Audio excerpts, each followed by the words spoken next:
આગળ વધીને આજે હવે વાત કરવી છે ટાટા મોટર્સની। જુઓ આજે એક મોટા ઘટાડા સાથે અહીંયા કારોબાર આપણને થતો જોવા મળી રહ્યો છે। ખાસ કરીને JLRનો ઇન્વેસ્ટર ડે હતો અને ત્યાં આગળ ગાઈડન્સ એમને આપ્યું છે જે કદાચ બજારને નથી ગમ્યું, એટલા માટે આજે ઘટાડો અહીંયાથી આવ્યો છે। તો આ ગાઈડન્સમાં શું છે, શું અન્ય વિગતો છે, એની માહિતી લઈને સહયોગી શ્રદ્ધા આપણી સાથે જોડાયા છે। શ્રદ્ધા, જણાવો શું ખાસ ટાટા મોટર્સમાંથી આપણને જાણવા મળી રહ્યું છે?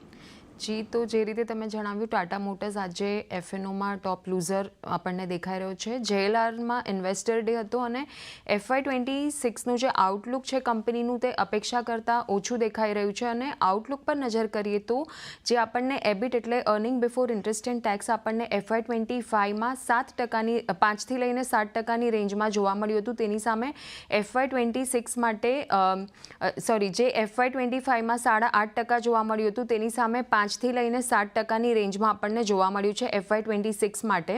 સાથે જ FY25માં £1.5 બિલિયન કેશ ફ્લોની સામે ઝીરો કેશ ફ્લોનું અત્યારે આઉટલુક બનતું દેખાઈ રહ્યું છે।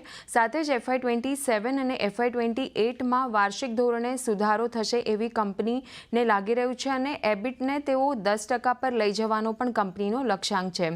હવે US ટેરિફ પર તેઓનું કહેવું છે કે તેઓ સરકાર સાથે સતત સંપર્કમાં છે અને US-UK ટ્રેડ ડીલ જે છે તેના લીધે ટેરિફને 27.5%થી ઘટાડવામાં આવશે અને સ્લોવેકિયા પર હજુ પણ 27.5%નો ટેરિફ લાગુ છે।